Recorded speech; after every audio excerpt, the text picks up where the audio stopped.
Chapter 7 financial assets का अब हम 7.8 ए प्रॉब्लम को सॉल्व करते हैं। 7.8 प्रॉब्लम क्या है, चलते हैं हम उसकी तरफ। 7.8 problem, the cash account in the journal ledger of Henry Corporation show a balance of 96,990 at December 31st 2009। ये जो बैलेंस है ये हेनरी कंपनी के जर्नल लेजर कैश अकाउंट का बैलेंस है prior to performing a bank reconciliation statement से पहले।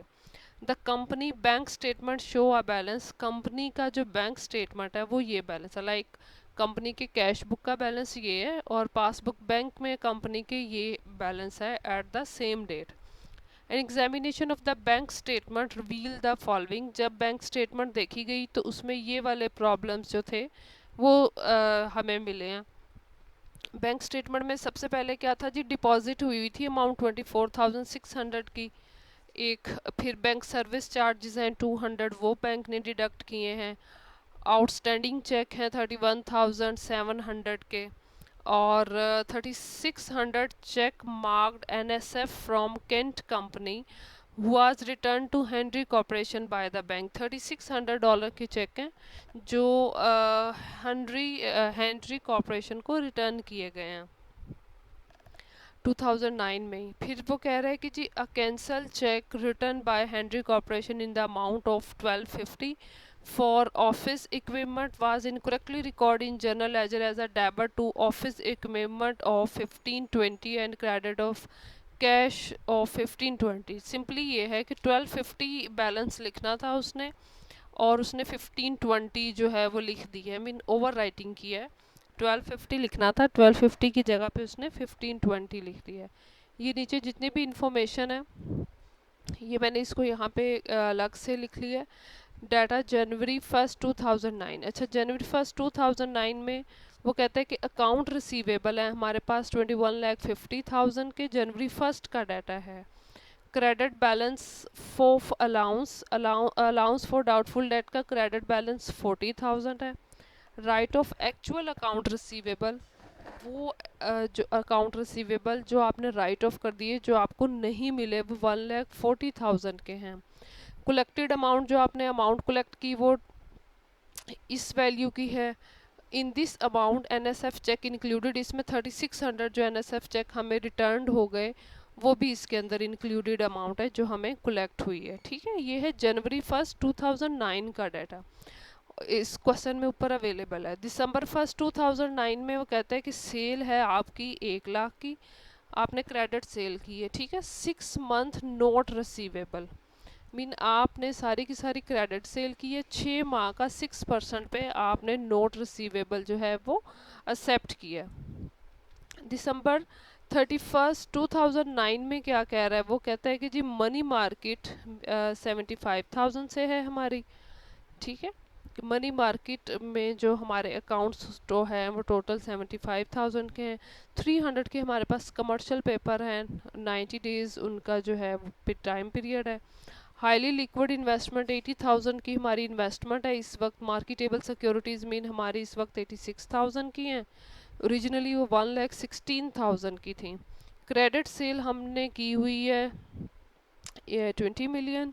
2% estimated uncollectible, और इसका 2% एस्टिमेट किया है कि अनकलेक्टेबल होगा, तो इस अमाउंट का आप 2% लें तो वो 4 लाख आता है। ठीक है, ये डाटा अवेलेबल है क्वेश्चन में हमें। 31 मई 2000 को कहता है कि ये वाला जो 1 लाख है ना ये अभी तक रिसीव नहीं हुआ, 2010 में बात कर है। आपने दिसंबर में सेल की थी, मीन 6 मंथ, ये जो है आपका जनवरी फरवरी मार्च अप्रैल मई 5 महीने बाद ये देता है, और फिर क्या करता है कि अपना जो इंटरेस्ट है ना उसको मंथली इंस्टॉलमेंट पे शिफ्ट करवा लेता है, मीन 1 × 12 पे करवा लेता है। ठीक है, अब हम इसके आते हैं ए ऑप्शन की तरफ।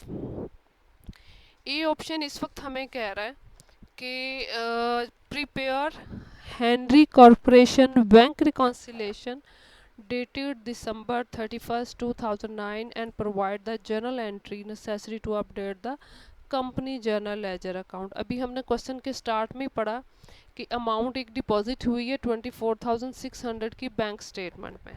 ठीक है, वो यहाँ पे लिख ली हमने। फिर इसके बाद एक आउटस्टैंडिंग चेक है जो हमारे रिकॉर्डेड नहीं है, ठीक है, वो हमें अमाउंट मिली है, आउटस्टैंडिंग चेक है। हम आउटस्टैंडिंग चेक भी अपने बैंक रिकॉन्सिलेशन स्टेटमेंट में लिख लेंगे।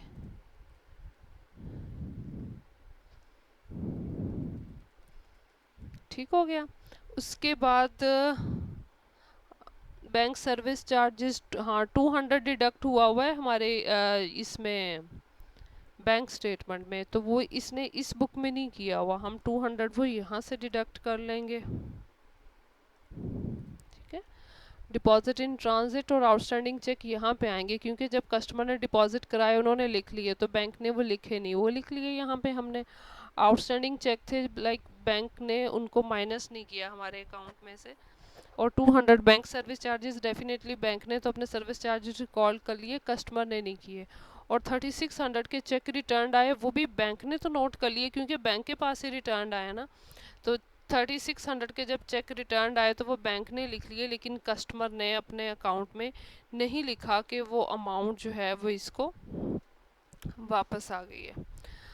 अब अगर आप एडजस्टेड कैश देखें तो 1520 लिखना, 1520 है या 1550 है, हाँ 1250 लिखना था, 1520 उसने लिख दिया। अब आप कितना ओवरकास्ट लिखा है, 1520 में से 250 माइनस कर दें तो 270 अमाउंट आती है जो हमारी ओवरकास्ट है, हम यहाँ पे 270 लिख देंगे। ठीक है, अब क्या है, ये दोनों वैल्यूज़ आपस में ऐड होंगी, ब्रैकेट वाली वैल्यू इसमें से हो जाएगी लेस। जब ब्रैकेट वाली वैल्यू इसमें से लेस होगी तो ये हमारे पास आ जाएगा 93,460 रुपीज़। अगर इस तरफ आए हम, इसमें भी ये और ये दोनों आपस में ऐड होंगे, जब इसमें ब्रैकेट वाली वैल्यूज़ लेस होंगी तो ये हमारे पास आ जाएगा 93,460 रुपीज़। मीन ये वाली बैंक रिकॉन्सिलेशन स्टेटमेंट्स के अंदर मिस्टेक थी। बैंक रिकॉन्सिलेशन में आउटस्टैंडिंग चेक और डिपॉजिट चेक की ट्रांजैक्शन नहीं थी, और इसने सर्विसेज चार्जेस और जो रिटर्न थे उनकी नहीं की थी, ये तो ओवरकास्ट था, हमने ओवरकास्ट वाली अमाउंट को लेस कर दिया। वो कह रहा है and provide the journal entry necessary to update the company ledger balance. ये जर्नल लेजर बैलेंस है, इसके अंदर देखें कौन सी 3 चीज़ें आई हैं, ये 3 चीज़ें आई हैं। वो कहता है इन 3 चीज़ों की आप क्या जर्नल एंट्री करेंगे। ठीक है, तो इसमें हमारे बैंक सर्विस चार्जेस और अकाउंट रिसीवेबल जो है ये हमारा डेबिट होगा। बैंक सर्विस चार्जेस हमारे कितने से हैं, 200 से। अकाउंट रिसीवेबल मीन जो चेक हमें रिटर्न आ गए जो हमने रिसीव करने, वो कितनी अमाउंट से हैं, 3600 से। ठीक हो गया। उसके बाद ऑफिस इक्विपमेंट 1250 से लिखना था, जो कि 1250 से लिखा, जो कि 1250 से लिखना था, जो कि 1520 से लिख दिया। 270 से ये क्या है, ओवर कास्ट है, तो एडजस्टेड जो है वो कैश में आ जाएगा। बैलेंस 36 प्लस 200, इन दोनों में से जब हम ये माइनस करेंगे तो रिमेनिंग वैल्यू हमारी 3530 इसके सामने आ जाएगी। ये था हमारा ए पोर्शन। अब हम इसके बी पार्ट की तरफ जाते हैं। अब वो कहता है जी compute cash and cash equivalent to be reported in Henry corporation balance sheet 31 December 2019 में क्या पोजीशन है। ठीक है, ये सारी जो है वो आपके क्वेश्चन में अवेलेबल है। मनी मार्केट अकाउंट 75,000 से है, कमर्शियल नोट आपके पास 3000 से है, मीन टोटल 78,000 वैल्यू है कैश में जो आपके पास अवेलेबल है। ठीक है, इसमें आपने जो अभी हमने बैलेंस वो रेक्टिफाई करके बैंक रिकॉन्सिलेशन स्टेटमेंट में कैश का लेजर निकाला है, वो ये है। तो टोटल हमारे पास ये है जो कैश अवेलेबल है। ठीक है, उसने कहा था कि कैश और कैश इक्विवेलेंट को रिपोर्ट करें बैलेंस शीट में कि टोटल कितने हैं। तो cash and cash equivalent eight the end of December 2009 हमारे पास क्या है, वो इतनी अमाउंट के हैं। ठीक हो गया। अब हम आते हैं सी पार्ट की तरफ।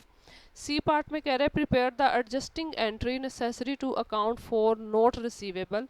अच्छा जी, आपने जो नोट रिसीव किया उसकी एडजस्टिंग एंट्री करनी है। आपको पता है एंट्री इसकी interest receivable to interest revenue 1 lakh amount है, 6% इंटरेस्ट है, उसने मंथली उसको कन्वर्ट करवा लिया, एडजस्ट करवा लिया, तो 500 उसका मंथली रेवेन्यू है इंटरेस्ट का जो कंपनी रिसीव करती है। ठीक है, इसकी डी पार्ट पे चलते हैं। वो कहता है जी determine the net realisable value of Henry corporation account receivable at December 31, 2009। कितनी net realisable value, net realisable value क्या थी, वो वैल्यू जो एक्चुअल में हमें अकाउंट रिसीवेबल से सेल होगी। तो इसका फॉर्मूला है account receivable balance eight the and minus allowance for doubtful date, जो आपने अलाउंस रखा होता है उसको माइनस करके आपके पास ये आता है। ठीक है, अब अकाउंट रिसीवेबल बैलेंस हमने फाइंड आउट करना है और अलाउंस फॉर डाउटफुल डेट हमने फाइंड आउट करने हैं 31 दिसंबर 2009 में उनकी क्या पोजीशन थी। अब आपने क्वेश्चन के अंदर जो डाटा है उसमें देखा है कि आपकी जो क्रेडिट सेल है वो 2 मिलियन की दी हुई है। ठीक है, जो क्रेडिट सेल है वो आपको 2 मिलियन की दी हुई है। रिटर्न 3600 के चेक आपको रिटर्न आ गए। ठीक है, ये भी आपकी अमाउंट अभी रिसीव करने वाली है, ये भी रिसीव करने वाली।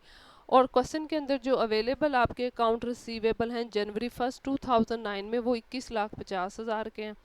ये वाली जो तीनों की तीनों वैल्यूज़ हैं ये आपने अभी अमाउंट रिसीव करनी है, इसमें से लेस कर दें रिटर्न ऑफ मीन 1,40,000 आपको पता चल गया कि डूब गया, ये आपको कलेक्ट नहीं होना किसी भी सूरत में। हमने उसमें से 1,40,000 लेस कर दिया और वो क्वेश्चन के अंदर ही बता रहा है कि ये वाली अमाउंट हमने कलेक्ट कर ली है। तो हम इन तीनों को ऐड करके जब ये दोनों वैल्यूज़ लेस करेंगे तो 8 लाख जो है हमारा वो अभी भी रिसीव करने वाला है। तो हमारे current account receivable eight the and कितने हैं, 8 लाख से। ठीक हो गया। फिर हमने फाइंड आउट करना है allowance for balance. Credit balance of doubtful debt 40,000 है, ये उसने बताया। रिटर्न ऑफ मीन 1,40,000 जो कम्प्लीटली डूब चुका है, हमें नहीं मिलना। ये अमाउंट जो हमने रखी हुई होती है, मेंटेन की हुई है कि अगर हमें बैड डेट्स होंगे तो हम इसमें एडजस्ट करेंगे। तो बैड डेट्स तो हमारे ज़्यादा हो गए और उसने कहा था कि 2 मिलियन की जो हमारी सेल है उसके ऊपर 2% आप अनकलेक्टेबल एक्सपेंस रखें। वो जब हमने उस अमाउंट का 2% लिया तो वो हमारे पास आ गया 4 लाख। ठीक है, 4 लाख और 40,000, 4,40,000 में से जब 1,40,000 लेस हुआ तो हमारे पास ये अलाउंस आ गया एट द एंड कि 3 लाख पड़ा है। ठीक है, 3 लाख अलाउंस फॉर बैलेंस है और अकाउंट रिसीवेबल है। अकाउंट रिसीवेबल में से सिंपली हम allowance for doubtful date less करेंगे तो जो 5 लाख है ये नेट रियलाइजेबल वैल्यू है, जो एक्चुअली अमाउंट हमें रिसीव होगी वो क्या है, 5 लाख है। ठीक है, 8 लाख हमने रिसीव करना है एट द एंड, उसमें से भी 3 लाख हमने अलाउंस मेंटेन किया है फॉर डाउटफुल डेट्स, तो 5 लाख है जो आपको नेट रियलाइजेबल वैल्यू है जो आपको रिसीव होगी। नेक्स्ट इसका ई पार्ट है। अच्छा जी, ई पार्ट में वो आपसे कह रहा है determine the total dollar amount of financial assets to be reported in Henry corporation balance sheet dated December 31 2009। जी कैश एंड कैश इक्विवेलेंट हमने ये फाइंड आउट किए हैं पहले बी पार्ट में। ठीक है, cash and cash equivalent. Marketable security कहता है इस टाइम 86,000 की है, लेकिन जिसकी इन्वेस्टमेंट टोटल 1,16,000 थी, तो मार्केटेबल सिक्योरिटी हम हमेशा मार्केट वैल्यू पे लिखते हैं, वो हमने लिख ली। नोट रिसीव करना है हमने 1 लाख का, 500 हम इंटरेस्ट है जो रिसीव कर रहे हैं। और account receivable eight the and अभी हमने प्रीवियस पार्ट में फाइंड आउट किए 5 लाख हैं। तो टोटल ये हमारा कैश एंड कैश इक्विवेलेंट है जो हमने बैलेंस शीट के अंदर करंट एसेट्स की हेडिंग में लिखेंगे। हमने ये वाला टोटल कैश है जो रिसीव करना है, ये हमारा मोस्ट लिक्विड एसेट्स है। ठीक है, इतनी अमाउंट का कैश एंड कैश इक्विवेलेंट आपने इसके बी पार्ट में निकाला। मार्केटेबल सिक्योरिटीज क्वेश्चन के अंदर डाटा अवेलेबल, 1 लाख क्वेश्चन के अंदर अवेलेबल, 500 जो है ये सी पार्ट में हमने इंटरेस्ट निकाला। अकाउंट रिसीवेबल अभी हमने डी पार्ट में कैलकुलेट किया, तो टोटल 8,57,960 डॉलर जो है ये हमारी टोटल कैश अमाउंट आप कह लें या मोस्ट फाइनेंशियल लिक्विड एसेट्स हैं हमारे, जो बैलेंस शीट में आप रिपोर्ट करेंगे at the end of December 2009। जी एफ स्टेटमेंट में कह रहा है assume that it is normal for a firm similar to Henry corporation to take an average of 45 days to collect an outstanding receivable. कहते हैं कि जी 45 डेज एक एवरेज टाइम पीरियड है कंपनी के पास अपने रिसीवेबल अमाउंट को कलेक्ट करने का। Is Henry corporation collection performance above और बिलो दिस एवरेज। तो अब आपने यहाँ पे ये बताना है क्या हेनरी कॉर्पोरेशन की जो एवरेज है वो इससे अबव है या बिलो है। ठीक है, इसके लिए हम टर्नओवर रेशियो का फॉर्मूला जो है वो यूज़ करते हैं। और अकाउंट रिसीवेबल डेज का फॉर्मूला यूज़ करते हैं। तो इसमें सबसे पहले हमें हमारे पास जो है अकाउंट रिसीवेबल होने चाहिए। अकाउंट रिसीवेबल हमारे पास 8 लाख थे जनवरी 1 2019 में। जनवरी 1 2009 में हमारे पास अकाउंट रिसीवेबल थे 8 लाख, और दिसंबर 2009 में हमारे पास अकाउंट रिसीवेबल थे क्वेश्चन के अंदर 21,50,000। ठीक है। और अलाउंस फॉर डाउटफुल डेट जनवरी 1 2009 में हमारे पास थे 3 लाख, और दिसंबर 2009 में हमारे पास वो थे 40,000। डाउटफुल डेट जो है हमारे पास कितना था, 40,000 था। ठीक है, ये डाटा भी हमें अवेलेबल है। अच्छा, अब क्या किया कि इसका 5 लाख अकाउंट रिसीवेबल हमें है मिलेगा, और इसकी ये अमाउंट है, ये हमारे पास आ गए bill receivable at the opening, ये हमारे पास आ गए bill receivable eight the end of the year, कि हमारी ये पोजीशन रहेगी। अच्छा, ऐसा है कि ये पोजीशन जो है ये दिसंबर की है, लिखते हुए ना बस टेक हो गई, और जो ये वाली पोजीशन है ये उसकी जन की है। ठीक है, जनवरी 2009 की ये पोजीशन है, और ये वाली पोजीशन उसकी दिसंबर 2009 की है। ठीक है, तो हमारे पास ये डाटा अवेलेबल है। अब ओपनिंग अकाउंट रिसीवेबल हमारे पास 21,10,000 के हैं। ठीक है, और जो क्लोजिंग है हमारे पास वो कितने के हैं, वो 5 लाख के हैं। ठीक हो गया। ओपनिंग जो है हमारे पास वो 21,10,000 के हैं, बिल रिसीवेबल क्लोजिंग, ये इसका फॉर्मूला है, opening account receivable plus closing account receivable divided by 2। जब हमने इनको 2 पे डिवाइड किया तो हमारे जो एवरेज अकाउंट रिसीवेबल है ये वैल्यू हमारे पास आ गई। ठीक है, अब हम इसमें अकाउंट रिसीवेबल टर्नओवर रेशो का फॉर्मूला लगाएंगे। क्या टर्नओवर रेशो है हमारे अकाउंट रिसीवेबल की, इसका फॉर्मूला है net credit sale divided by average account receivable. Net credit sale 2 million है हमारी क्वेश्चन में, एवरेज अकाउंट रिसीवेबल ये वाले जो हमने अभी फाइंड आउट किए हैं। ठीक है, और हमारी जो टर्नओवर रेशो आ गई वो आ गई 15.33, हमारी टर्नओवर रेशो आ गई अकाउंट रिसीवेबल की। अकाउंट रिसीवेबल डेज एक्चुअली उसने क्वेश्चन में हमने फाइंड आउट करने, ये ऊपर वाली जितनी भी वर्किंग की है वो हमने अकाउंट रिसीवेबल डेज को कैलकुलेट करने के लिए की है।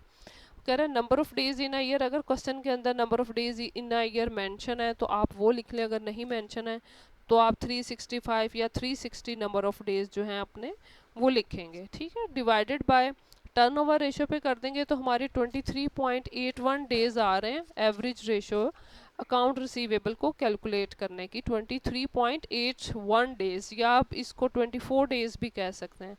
तो क्वेश्चन के अंदर उसने आपको क्या कहा था कि कंपनी के पास एवरेज 45 डेज है।